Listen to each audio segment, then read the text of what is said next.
You deserve to have the best physical, mental, spiritual, Zealous Wellness with Mike Hollis.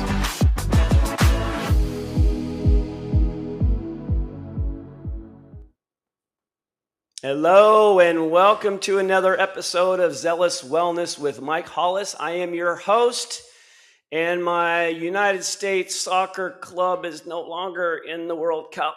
I'm a little upset about that. I hesitate to watch soccer anymore because I just wanted to watch USA, but that performance was a little dismal in my opinion. I don't know what went on with them that day. They definitely didn't have a good pregame meal because every one of them looked a little sluggish and confused. That was not the team that I remember watching the week before. So bummer about that, but hey, life goes on and we move forward and we learn from our mistakes. And, a lot of guys are retiring, after this World Cup. So we'll see if Messi actually retires. If he gets a little bit further, maybe they'll win it again. Who knows? But I think they're a little bit biased and favored. I think the referees like him a little bit too much. We'll stop at that. But my opinions about, sports and things like that, it's been a little, ever since they started betting on sports, things have just gotten a little bit weird, if you know what I mean. But kind of strange. But I've got a special guest today, and this chap is super cool. He was in politics for a while, but also a football coach. So we're going to have an interesting conversation today. I won't talk too much about politics to get into that, but we're definitely going to get into the nuts and bolts of football and, post football and, leadership and development and what he did as a head coach for some colleges. Super cool stuff. I'm going to talk to him a little about, Tom Coughlin and see what he thinks about his mentality and what his strengths are and where he thinks that Tom was a successful coach and, just certain things like that. But I'm very intrigued with his history of being a coach like he has and a lot of cool stuff. I mean, there's a lot of similarities. We had a little conversation before the show even started about where we were, and he knew that I was an Idaho Vandal. And so, football coaches and players, we kind of have the same sort of mentality and attitude. We kind of definitely want to learn off of each other. And it's kind of like a good old boys club, And so when we come back from a quick commercial break, you may not even recognize who's who because we look alike. We're almost the same age. We've got the same haircut, which is absolutely why I love this guy. One of the reasons, of course, but we're definitely going to get involved in some really fun stuff and some good conversation. So with that said, we'll break for a little bit for a quick commercial break. And when we get back, I'll introduce you to Robby Wells.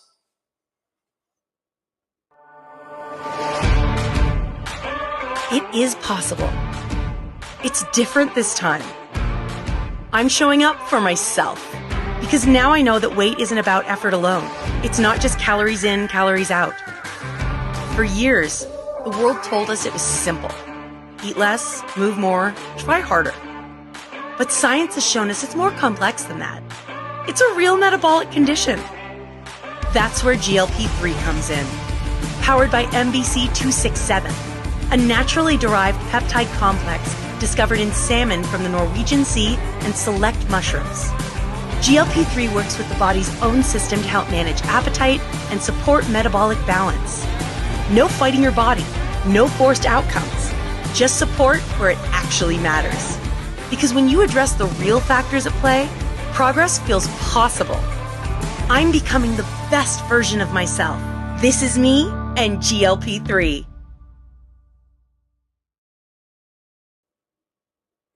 And welcome back. So I have Mr. Robby Wells. He is the president of Family First Life and Rise Up. Robby also honorably served his country in the Army National Guard during the wars with Afghanistan and Iraq. From 1990 to 2010, Robby served as a football coach where he had the privilege to coach some of the greatest athletes in the nation at University of South Carolina State University, and Savannah State. In 2024, Robby announced that he would run for the United States House of Representatives in the Virginia's 6th District. That year, he also ran for president of the United States. I mean, are you kidding me? The president of the United States? That's a high demand. Good stuff. And so he was seeking nominations from the Democratic Party in 2016 and 2020 as well. So along with his current duties with Family First Life, Robby also serves as the international spokesperson and ambassador for the International Human Rights Peace Commission. You can also find Robby on his own podcast, which I didn't know this, but it's brand new. So it's called Rise Up with Robby. And that website would be riseupwithrobby.com. Robby, how are you, buddy? Mike, I'm doing great. Let's play some football. Awesome to be here, and you're exactly right. We both have a great barber, and we've got the best haircut out there. Low maintenance, so but right? the women love it. Absolutely. But one thing everyone in my position is afraid of if they have to do this and just let it go is, what does my head look like? Do I have a deformed head without all this hair on it? That was a very big concern of mine. I'm touching, feeling. I'm like, okay, well, and then I took baby steps, of course. I just cut it a little shorter. I'm like, you know what? I think I have a decent looking head, so I'm just going to let it go. It'll grow back if I had to, but I am so happy I did that. I had that. Yeah. Right. I had the Jaguars. So my story was a little bit different, Mike. So when I was in college, I kept it in a crew cut, and I realized real quick that my hair grew fast, and I would have to go every 2 weeks to get a haircut, which cost $12. So that's $24 a month, and I was spending about roughly $300 a year. And as a college kid, that's a lot of money. So I went down to Walmart, bought some clippers, learned how to do it myself. So fast forward about 7 years, or about 8 years later, I guess, I'm coaching at USC. And it's off season. We're getting ready to go down to the beach. Just some of the young graduate assistant coaches. We're going to go down there and hang out for the weekend. So I'm in the coach's locker room right there at the mirror with the sinks, and I'm clipping up my head and everything. And one of the young coaches comes around the corner and scares me. And I went, yeah. And it scalped me in that spot. I said, well, what am I going to do? I said, the only thing I can do is take it all off. So I went bald for the trip down to Myrtle Beach, got a tan, came back, and everybody was like, that's your look. Literally, it was a mistake. Okay. It was an accident, but I kind of went with it. And that was back, oh goodness, that's over 25 years ago now, 26 years ago. Well, that's a great mistake that happened, and a life lesson too, because I always talk about on the show, like, people, we don't really realize what, this kind of a little side note, but, we don't really understand the capabilities we really have, mentally and physically and all that stuff. We never challenge ourselves enough. And, obviously with you don't know what you're going to look like, but yeah, screw it. Let's go and see how and that's where people, I think, again, we're football players. You were a fullback in college, right? So with regards to just, the mentality that we have, we kind of don't care. And it's not like a careless, I refer to it as careless confidence when I'm dealing with my kickers. You have to have a careless confidence, knowing that you be careless about the result that you're trying to achieve, and be confident about what the process is going to give you that result, because that's the most important thing. And so, obviously it's a really weird example of cutting hair off, but putting two together is just a matter of, us as humans and people, like we really don't have the ability sometimes to really recognize how good we can really be at certain things and how good we can look being bald. Oh, right. And sometimes you'll be thinking that you're going in one direction, and then all of a sudden, what seems like a detour really isn't a detour. It's making you take a turn for something that's going to give you a better result. And the older I've gotten, the more I've realized when those turns come, embrace them, because it could be a huge blessing, blessing. Yep. That's what I always comment too, when people think of setting goals and failing on these goals, or anytime they talk about a failure, I'm like, well, really, was it though? Or was it a learning? Was it a lesson? Was it an opportunity to learn and get better? And that's the way I've always treated failures. Like, yeah, we're all going to fail. We're never going to, and if you're upset about failure, obviously, not if you're failing every day about something simple, of course, you're not learning from those and growing. But that's really the challenge. And as a football player, I mean, you as a head coach, your expectation level is pretty high, obviously. And our players like myself, of course, too. We're accountable to ourselves as kickers. We're on our own basically. So it's us. But That's a very important point when it comes down to the concept of being a coach and a leader. So tell me like a little bit about how, like with football, where did you discover your leadership? Did you realize that you had a leadership role? And obviously you enjoyed football because you played in college, and you came right out of college into coaching, didn't you? Didn't you? Yeah, I really did. So I actually knew at a very young age what I was going to do, politically and sports wise as well. When I was 8 years old, my father was a minister in the state of Georgia at the time, but he was also into politics, and he worked with one of our former presidents, and that was Jimmy Carter when he was the governor of Georgia, and he actually helped Jimmy get elected president of the United States. It inspired me, put a stamp of inspiration on my heart that one day I was going to run for it. In fact, I remember a few days before that election against Gerald Ford, Jimmy Carter was home, and I was in the house there in Plains playing with Amy because we're about the same age. And he comes in, and I looked up because he's just my buddy, and I said, "You're going to be the president of the United States." And he looked down at me and he says, "One day you will be too." Whoa.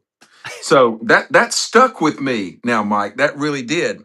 So fast forward 4 years later, okay, now I'm 12 years old and I'm getting the opportunity. My father was a minister, so we kind of bounced around Georgia, South Carolina, Alabama. Now we're living in Alabama, just west of a little town called Eufaula.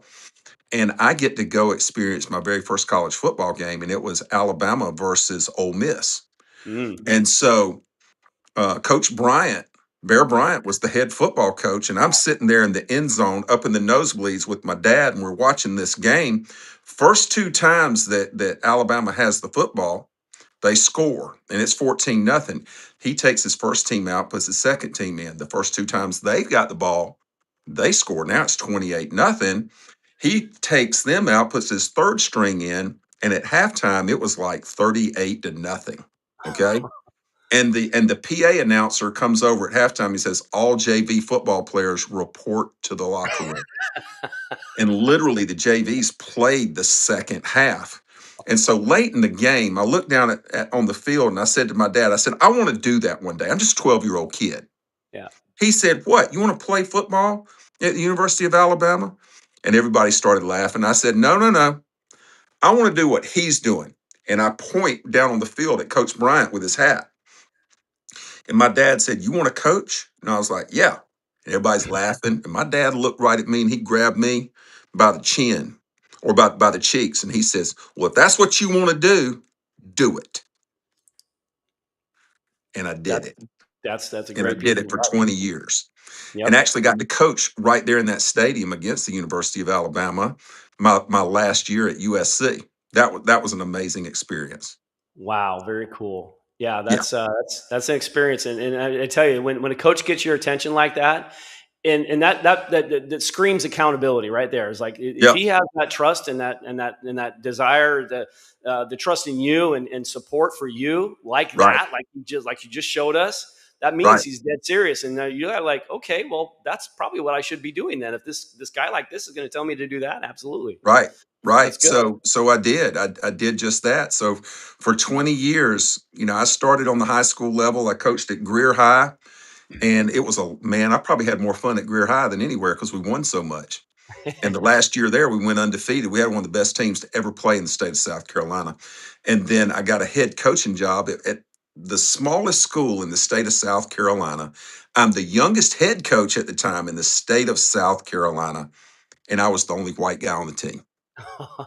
My entire team was black. My entire coaching staff that I inherited was black. And people thought I was committing career suicide to take that job, Mike. They really did. They thought I was nuts Wow. because I just come from sitting on top of the world, winning the 3A state championship there at Greer. Now I want to be a head coach and I take this job, but I saw it as an opportunity. And so the 2 years that we were there, we won. We won both years, went deep in the playoffs that second year. And then now all of a sudden, I'm at the smallest high school in the state of South Carolina, and I get hired to the largest school in that state, which was USC. So it really doesn't matter where you start, it matters where you end up. Okay. Hmm. And if you're good enough, and this is what I tell all these players out here, Mike, and I'm sure you do too. If you're good enough, they'll find you. Absolutely.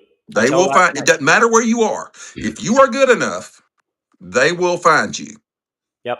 Especially these days because football's become such a big business with colleges too. They're in the business of finding athletes, and I tell my Right. kickers too because they're like, "Well, should I go to this camp?" And all these camps they refer to are like showcase camps because if they're my kickers that I work with, they're not going to want to go to another camp and learn something else from somebody else. Actually, some kind of do, but I'm like, no. Yeah. Whose camp are you going to? And most of these camps that these guys are doing these days are more like showcase camps for Right. recruiting. And I Right. say, okay, listen, the only time if I were you, only time I'd go to these kind of showcase camps is if I play on a high school team that we don't get many opportunities to kick field goals, or my coach doesn't like to kick field goals, and you don't Right. get a lot of game You don't video get and game footage. tape. That's Yeah. right. Right. But to your point, I say, if that's not the case, you just got to kick well. They will find you. And I tell them that exactly the same thing. It's It's so amazing. true. When I went to USC, I broke into coaching college ball after 7 years of high school, and I did the thing that all the young coaches do. I was sending resumes every year. Hundreds of resumes would go out to all the different colleges, and I'd get the thanks but no thanks letters from all of them. Okay. Mhm. Then I get the head coaching job there at CE Murray. My second year there at that school, we go deep in the playoffs and we lose to Johnsonville High School. The head coach there and I were good friends. His name was Doug Henson. He says to me after the game, he says, "Look, I know you're down, you're upset because it was a real close game." He says, "But I need your help next week in the state title." I said, "What do you need?" He says, "If you'll come and get in the end zone and just spot, see who's making the tackles, missing the blocks, this, that, and the other." He says, "You don't even have to know the scheme. You just need to know who's making the blocks." I said, "Exactly." I said, "I'll do that for you." So I did. So they were playing Louisville High School. And so in that first half, there was this kid named Sheldon Brown for Louisville that played running back, quarterback, wide receiver, defensive back, punt returner. And he scored from all five positions in the first half. It's 35-0 at Oh, in halftime. the first half, you made it even So my worse. buddy comes up and he's like a deer in the headlights. His eyes are this big. And he says, "Well, what do you think?" And I said, "Well, Doug," I said, "if that Sheldon Brown comes back out the second half, just go get on the bus and go home. It's not your night." So sure enough, Louisville wins the game. And that was on a Friday night. The next day, all the big schools were playing at the University of South Carolina at Williams-Brice Stadium for the 3A, 4A, Big 16 state championships.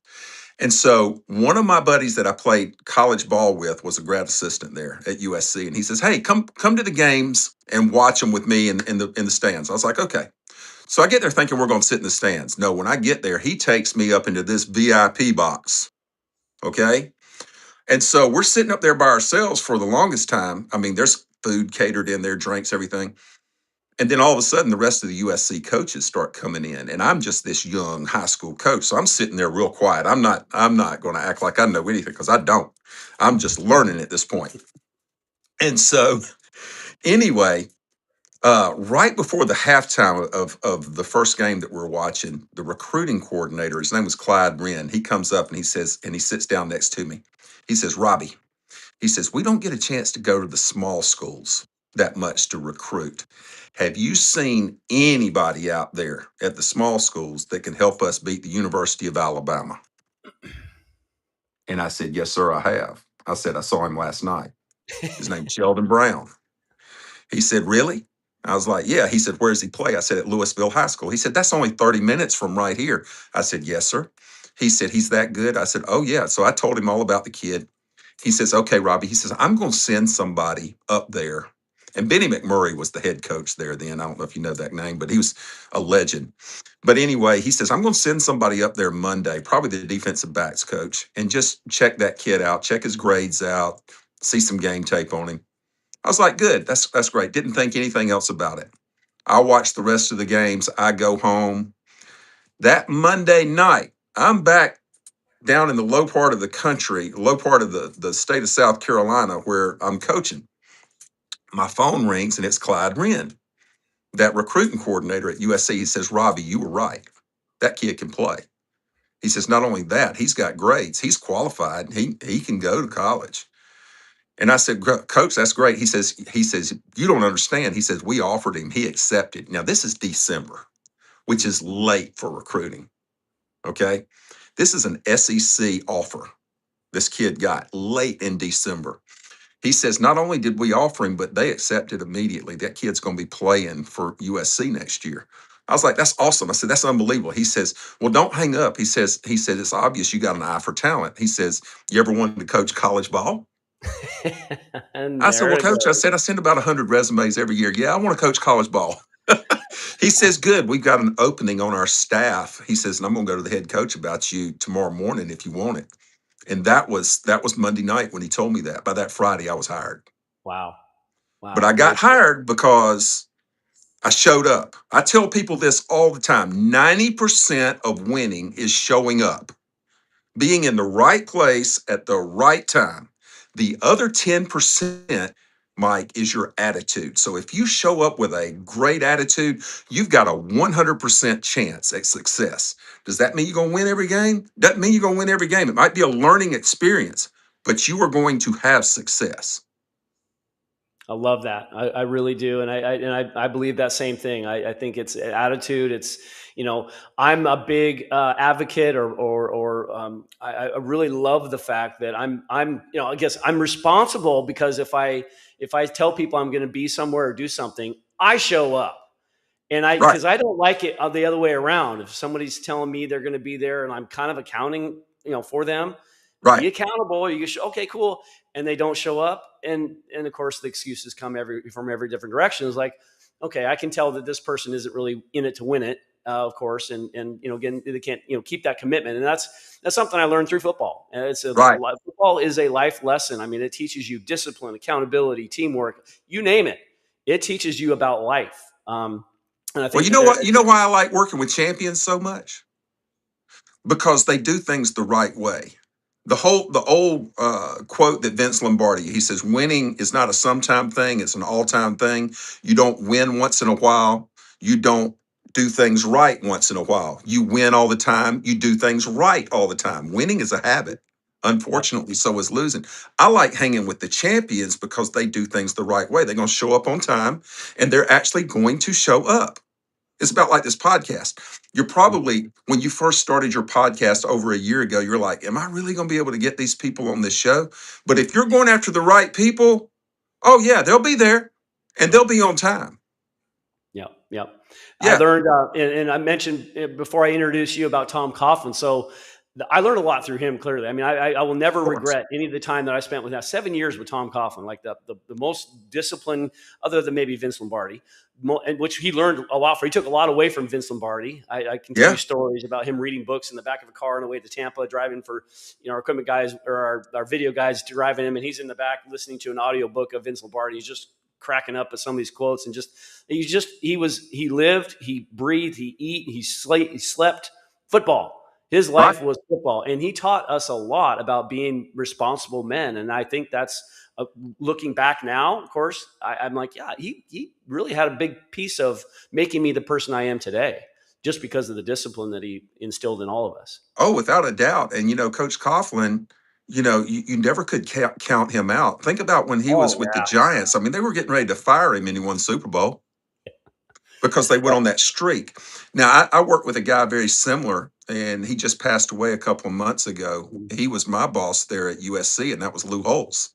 Oh And yeah. and so when I first got going with coaching, I was really good at breaking the film down, Mike. And the head coach there at Greer comes in. He says, "Here's a tape. I want you to break this down and tell me what you think about it." So I'm thinking it's an opponent. Well, when I get to watching it, it's not an opponent. It's the Do Right series with Lou Holtz. And it was geared for businesses about how to be successful in business. And I started listening to this thing, and it made so much sense. Lou Holtz at that time, he was the head coach at Notre Dame. And it was showing B-roll footage of him with his staff. They're sitting in there in staff meetings in their coats and ties and everything. And so I'm like, this man means business. In the video, he talks about the three rules that he lived by, that he got from Woody Hayes, he got it from all the way back to Vince Lombardi. And that is do right, Rule number one is do right. Right is right, wrong is wrong, right never hurts anybody. Rule number two, do your very best. Because if you are doing your very best, whether it's in a relationship, a marriage, a sports team, your business, it really goes back to rule number one, you're doing right. And then rule number three, treat other people the way you want to be treated, better known as the golden rule. And how do you want to be treated? I don't know about you, but for me, I want to be treated with love, honor, dignity, and respect. So that's what I'm going to give to everybody else. But if I'm doing rule number three, it really goes back to rule number one, which is do right. So it's really just one rule and it's only two words. Now it sounds easy. It's not that easy, but it's just one rule, do right. So I listened to him say that. And then he started talking about the three questions that he asked of everybody. Number one, can I trust you? Can I trust that you're going to do exactly the right thing? If I've got a buddy, can I trust that if I've got to go out of town, that my wife's going to be taken care of? Okay. Or if I pass away, she's going to be taken care of. My family's going to be taken care of. Can I trust that you're going to do this or do that? The second question, are you committed? Are you committed to being the absolute best you can be every single day at whatever it is? And then the third thing that we should ask of everybody is, do you care? Players always ask this all the time. Does this coach really care about me? Does he care about me strictly because I can run real fast, I can score touchdowns, I can make big plays on defense? Or does he care the fact that I just lost my grandma? Okay. My mom and dad are going through a divorce. I just got a real bad grade in my math class. Does this coach really care about me? Because they want to know that you're genuine. So I started listening to that. And then Lou went on to talk about writing down all these goals. And I was like, you know what? That makes so much sense. I'm going to write those goals down too for me. So I wrote out 115 things, Mike, that I wanted to do. One of those goals was to meet Lou Holtz. The second one was to work for Lou Holtz. So as soon as I wrote down those 115 goals, I sent out another resume. I sent it to Notre Dame. Well, guess what? I got a letter from Lou Holtz. Guess what it said? Thanks, but no thanks. Oh, And I kept sending them for the next 6 years. I'd sent thanks, but no thanks. Even when I got to USC, I would send him, I said, Coach, now I'm in college ball. I want it, thanks, but no thanks. Well, after my second year at USC, the head coach there got fired. And the rumor was that Lou Holtz was going to get the job at USC. And so I went to every one of those assistant coaches from the previous staff. I said, listen, I know this man. I've studied this man. If you want to work on the next staff with Lou Holtz, let me give you a piece of advice. When he comes in and he meets with you, wear a coat and tie. I said, I know. I said, I've watched the videos. I've seen his staff meetings. And so out of the 12 coaches, three of them listened to me. One was myself and then two other guys. And then the rest of them did not. They just showed up in like khakis and a golf shirt, which is fine. Okay. But guess what? The three that showed up with the coat and tie were hired. The other nine, see ya. You got to go. So anyway, when I went in and I met with Lou, this is really cool, Mike. So I go in and I'm meeting with Lou for the very first time. I take my goals with me into that meeting. And so I sit down and I've got my coat and tie on and I'm looking sharp. And I said, I let him know, I said, Coach, I said, I've been here for a couple of years. I was a high school coach for 7 years. I said, I saw your Do Right series. I said, and it meant so much to me and it inspired me. I wrote out all my goals. Here's my goals. And I handed them to him. And he sat there for about 5 minutes, quiet, just reading them. He's reading my goals. And he got down to like the 85th goal. And he says, meet Lou Holtz, 86th goal, work for Lou Holtz. And he looked up at me and he says, well, Robby, he says, you wanted to come to me, but look at that. Look at God. He says, I came to you. You're hired. That's awesome. True story. Super cool. Yeah. Yeah. And you talk about the character of the coaches you've been around and the players you've been around. We talked about, obviously with Coughlin. I think Coughlin was very good at finding guys that were, yes, talented, clearly, because at that level of football in the NFL, you have to be talented to play, Oh, yeah. But with regards to his ability to find athletes that are team players, they were accountable, they weren't going to be individuals, selfish. They were very, very team oriented, accountable. And that was one of the best things. And that's really why I put a lot of emphasis on that being the reason why we were so successful so early, Yeah. because we were a bunch of no-name guys. I mean, I'm a first-year player from Spokane, Washington, right? Like, who's this You were guy? not even drafted. That's what was so cool No, about yeah, you. You were not yeah, even drafted, and you did what you did. yeah. Well, it It made you just work lets harder. it lets people know. Yeah, Seriously. yeah, yeah. Yeah. Being drafted or not, because there's a select few that get drafted, but there's a lot more that are draftable, but they just didn't make the cut, right? But Right. you're still Right. there, right? Right. And again, for all the guys that get into the league like that, like the way I did, it's just we all have the same sort of mentality. It's like it fueled our fire. We wanted it that bad. It made us work harder to prove people wrong. In my case, because I was a short guy, and a lot of guys, coaches were like, "Wow, we want a bigger kicker." Tom Coughlin was one of them. I had to Yeah. convince him multiple times that I was able to do what the film showed I was doing. And then Right. finally he just said, "Oh, I want to see him in person. Fly him out here. I want to see him. I can't believe that he can do what he's doing." And I proved him wrong. And then started making tackles. I tackled Herschel Walker in the game. And next thing you know, Tom Coughlin's up in the press conference saying, "Mike Hollis is a football player." If I Right. hadn't done those kind of things, he probably would, like, we got him as a kicker. Well, I was a very good compliment from Tom Coughlin. That's a huge compliment from Tom Coughlin, who in my humble opinion is one of the greatest coaches to coach the game. Now, I'm a huge Dallas Cowboy fan, but in my humble opinion, the greatest NFL coach to ever coach the game is Joe Gibbs when he was with the Redskins. And a lot of my Dallas friends, they turn their nose up at that, but I'm like, look, kudos to Coach Gibbs. He won 3 Super Bowls with 3 different quarterbacks. Mm-hmm. That's Yep. hard. Now you think about Belichick. He did some great things, but he had Brady the whole time. Yeah. Okay, he won all those Super Bowls, but he won them with one quarterback. Joe Gibbs did it with 3 different ones. Okay, True. Good yeah, point. yeah, Yeah. Very good. So, with regards to like college football, I'm just going to I'm going to throw a question at you about the NIL. sure. What is your opinion about the NIL? I'm not a big fan of the NIL I'm not nor either. as the transfer portal. Tell me about what's your opinion about those? No, I think that the game has changed, and it's not a lot of times. People are looking to change things and trying to fix things that aren't broke. I didn't think it was really broke. There may have been some things that needed to be tweaked. Okay, I understand that student athletes before the NIL. I mean, it they were going broke and they were going hungry. Okay, I understand that, and that needed to be addressed.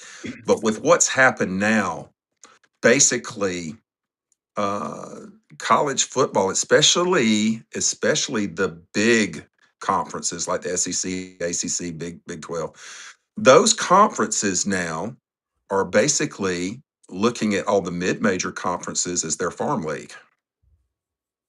Okay, Okay. it's not so much. In fact, Rick Pitino, the basketball coach, uh, Mhm. he was asked during the tournament this past year. They said, "Well, what are you going to do as far as high school recruiting? Who are you going after?" He says, "We're really not going after any high school kids. Okay, they're going after kids that are transferring." So it's really changed the game. I don't think it's in the best interest of those kids. You got kids that are 18, 19 years old that are looking at big time money now.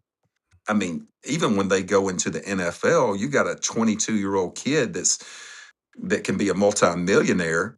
Do they really know what to do with that? Yeah. You know, you know what I mean? Oh yeah. Definitely know what I mean. There's no, especially with just education. Like you think about our education system. Our education system does not teach us about life. It No, teaches us things that we don't really use a whole lot. Like I'm not going to use like the math that I was learning, and I was very bad at math to begin with. That's probably one of the reasons I'm like, when am I ever going to use this? Mike. Now I you're learned, getting into my political platform of education. Yeah, I talk about the problems with education that we have, and with the let's go back to the NIL for a second. The whole deal with the NIL right now, how long is it going to be before a starting quarterback has a falling out with the head coach and he goes to the AD and says, "Hey, you need to make a change at coach"? yep. How long is it going to be before all these kids that are, in this NIL era no longer have to go to class. Mm-hmm. Yep, that's a good point. That's a good point. I remember one of the very first running backs. He scored the very first touchdown in the Jaguars' existence. I scored the first field goal, first points too. But Randy Jordan was a running back for us back in '95 and '96, I believe. But he went on to coach. He's still coaching to this day. But he went on. He was a Raiders running backs coach for a little while. And he Okay. told me a story one time. He says this almost took me out of football. He said that the moment that I was at the Raiders as a running backs coach. He said that one of the players who was a star player, I don't remember the guy's name, but had a lot of money. He literally just told Randy, he's like, I'm not going to listen to you. I make way more money than you do. Why should I listen to you? Right. I'm like, whoa, Right. That's pretty the ballsy. problem. Yeah, That's a problem. yeah, that's a huge Yeah. problem. So it almost took Randy out of he didn't want to coach anymore. It's like, this is crazy. But you can see that happening, just to your point. Exactly. You can see that happening in college now because these players are getting these entitlement attitudes and like, hey, I'm this and I'm that, and you can't cut me, and I'm making all this money. And that's a good point. And again, I think we're teaching the kids the wrong thing. We're sending the wrong message essentially by doing this, incentivizing these kids at such a young age to be at the pinnacle of football in college, really, because you're making millions and Right. NIL money, and it's just nuts. And again, where's the school coming up with this money to pay? There's now there's gonna be a lot of like backside deals made under the table. Oh, I know. Yeah, I'm sure. Clear there's always been, in my opinion, always been some of that, but I think nowadays it's probably a lot more because The of that. NIL has definitely made NCAA football and, well, really NCAA sports, the wild, wild west, You're right. where pretty much everything goes. Yep. Yeah. Yeah. Yep. So last question, I just with regards to just your leadership and where you politically, where you've been, football coach and the high levels of college football. Yeah. Where do you see like what distinguishes the people that you work under and kind of for, and the people that you hire? Like what kind of things do you look at as a politician in a sense, but also as a football coach? Are you looking at the character, the discipline? What kind of things do you really hone in on to make your decisions on getting a football athlete on your team or hiring somebody in the political environment? Well, whether it's politics or whether it's insurance, because I'm the president of a life insurance brokerage firm now as well. Whether it's politics, whether it's sports, whether it's insurance, one thing that I look at more than anything is the work ethic, okay? And someone that's always going to show up. If they are going to show up and they are going to show up with a great attitude, again, showing up is 90% of the battle being won. 90% is just being in the right place at the right time. The other 10% is attitude. So if you show up with a great attitude, you got a great chance at success. I surround myself with people like that. Okay. As far as getting them the experience, that'll come within the job if it needs to. Okay, whether it's Great politics point. or whether it's insurance or whatever. But I would rather take somebody with that great attitude, with a great work ethic, over somebody that's got all the talent in the world, that's got an attitude that's in the dumps. Yeah. Okay. Exactly like Tom Coughlin. I just spit an image of Yeah. Tom Coughlin right now. Yeah. Yeah. So that's what I look for, with what I'm doing. And we're going to make an announcement probably the first of the year. We're going to make a decision and an announcement then about what we're going to do in the 2028 presidential election. Okay. Yeah. Okay. Yeah. And I've had some success with that. I've been on stage in the past with Joe Biden, sharing the same microphone, speaking to the same audience. Kamala Harris, a lot of them. I consider myself a new breed Democrat, I guess you would say. I don't know. I take the best from both sides. Okay. Yeah. I think there's good stuff on both sides. I think it takes two wings. I call it eaglenomics because it takes two wings for a bird to fly. Why wouldn't it take two wings for a government to fly? Yeah. They're too divided right now. It's becoming Way too divided. Way too divided. The Democratic Party's doing some things. The Republican Mike, Party's let me doing ask you something, Mike. Let me ask you this, okay? Have you ever seen a divided football team win? No, heck no. Not No. even a chance. They don't. They're not on the same page. They don't How agree how on cool would things. it be if America really took a hard look at some of these championship teams, whether it's football, baseball, basketball, and you start looking at these teams? They don't care about the color of their skin. They don't care about their sexual orientation or how much money their mom and dad makes or the other person's makes. You know what they care about? They care about that Yeah. person that's wearing the same color jersey as them and tearing to pieces anybody else that's on the opposing team. Okay? We could really, really learn a lot as a nation by looking at some of these teams. I'm serious, we could. Yep. Yep. And learning from our past mistakes, things that the either party has done that has not turned out Right? well. Clearly, we probably should not do that again. Repeating history, it's like we talk about this socialism, and things like that on the Democratic side. There's a lot of weird stuff happening, and weird, it's just it's a very complex environment we're living in right now politically, and it needs to soften up. It really does. Oh, it really does. I mean, think about it. Just 2 years ago today, an assassination attempt was taken on President Trump. Hmm. And literally next month, Charlie Kirk was assassinated. I'm gonna call it what it is. Yeah. Yep. Okay. I So believe. we talk about being a great nation, and we've done some great things. But I mean, think about this. I mean, in 63, we lost Kennedy. Okay, we lost in 68, we lost Martin Luther King, and just this past year, we lost Charlie Kirk, and the year before, we almost lost Trump. Hmm. And they tried to do So something to his plane recently, right? Like coming back from Turkey. oh There was yeah, something yeah. going on So, with so that, right? now, so now we really do. We've got to turn down the volume on this hateful, divisive rhetoric. In my humble opinion, Yeah. okay, it's not going to serve anybody well in the long run. Yeah. Maybe in the short run, it's good for somebody to try to get elected that way, I guess. I've never been one that wanted to see anybody divided, and win it's at the expense of somebody else's dignity. Yeah. Okay, so I just think there's a better way. Yeah. I love your attitude, man. Definitely something that we need to learn from as a society. And, that is success. Everything that you've mentioned today, it just screams success in my mind. Like you've got the know, the wherewithal, the know about, with regards to just your attitude and how you deal with certain things in life. And we all should learn from a lot of the things that you've mentioned. So I really appreciate your time today. It's been an honor to talk with you and chat with you about football. It was kind of when Jason had told me about you, I'm like, well, and he said a little bit about football. I think we were going to talk about politics and Christianity, things like that, which is obviously great stuff. But football is even like, in my opinion, is like, yes, let's talk football. It's good stuff.